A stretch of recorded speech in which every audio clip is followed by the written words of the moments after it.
The Intergalactic Council chamber fell silent as Ambassador Kerex of the Valterian Empire presented the ultimatum. Dani stood at the center of the crystalline floor, her silver skin shimmering under the artificial lights, her eyes fixed straight ahead with a dignity that made Jasper's heart ache.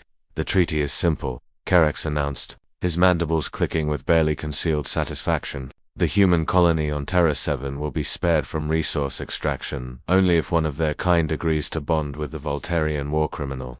He gestured toward Dani with one of his 6 appendages. "She must be supervised by a human spouse for the remainder of her exile, a minimum of 50 Earth years." Jasper watched from the observation deck as the human delegate shifted uncomfortably. Dani wasn't Voltarian, she was something far older, from a species whose name had been lost to time. She'd been found in a derelict ship near Voltarian space, accused of ancient war crimes by circumstantial evidence alone. The Voltarians wanted her contained, but their laws forbade them from executing someone who claimed sanctuary, so they'd made Earth the keeper of their problem. 50 years of marriage to that delegate, Morrison whispered loud enough for half the chamber to hear. "She's dangerous, powerful, who knows what she's capable of. The reports say she destroyed an entire fleet," another human representative added. 3,000 Voltarian ships, gone in minutes.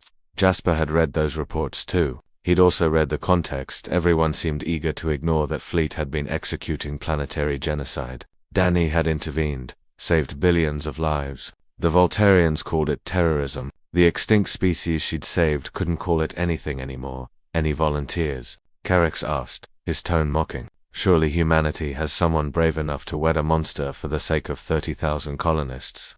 The silence stretched. Jasper looked at Dani's faces. Really? Her species had features that shifted depending on the angle, an evolutionary adaptation to a world with 3 suns. From where he sat, he could see determination in one set of features, exhaustion in another. She didn't look like a monster. She looked lonely. "The human delegation has 1 hour to decide," Kerex declared, "or Terra 7 becomes Voltarian property at dawn." The chamber erupted in chaotic discussion. Jasper didn't participate. He simply walked down from the observation deck through the crowd of delegates, past the security barriers that parted for his credentials as a colonial linguist. He stopped in front of Dani, her 4 eyes focused on him, each pair a different shade of violet. Up close, he could see the geometric patterns in her skin, like circuit boards made of starlight. She was taller than him by a foot, her frame both delicate and somehow commanding.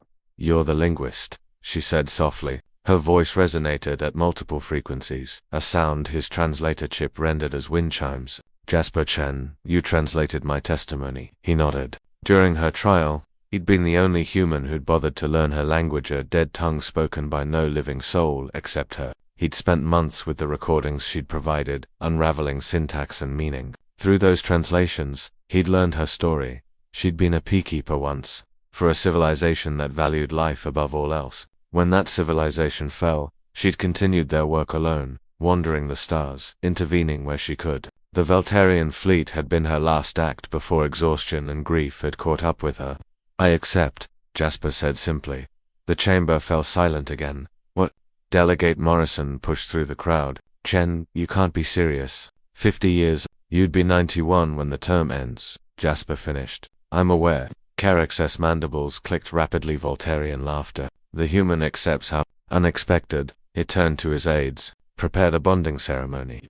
Morrison grabbed Jasper's arm. "This is insane. We can negotiate, find another way." "There is no other way," Jasper said quietly. "You know it, I know it, and 30,000 people on Terra 7 know it." He looked at Dani. "Besides, someone should be there for her. She's been alone long enough." Dani's expression shifted, something that might have been surprise or gratitude flickering across her features. "You don't have to do this for me." "I'm not doing it just for you," Jasper replied. "I'm doing it because it's right, because no one should be treated like a trophy or a burden, and because," he paused, choosing his words carefully, "someone who spent centuries protecting those who couldn't protect themselves deserves better than being called a monster."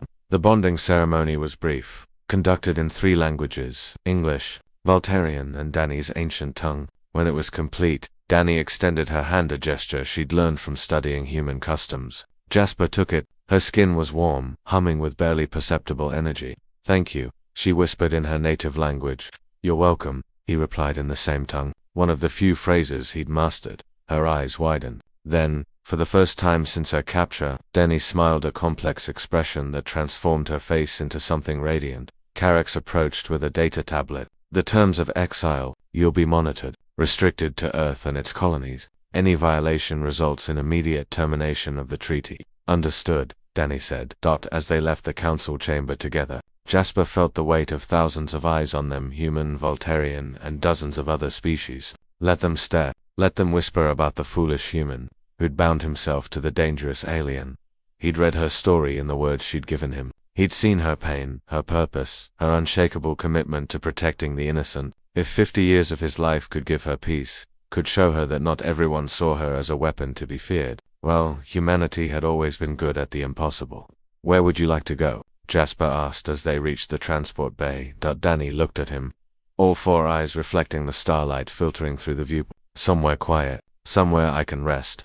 I know just the place, Jasper said. Terra 7 has beautiful mountains. Together they boarded the ship that would take them home.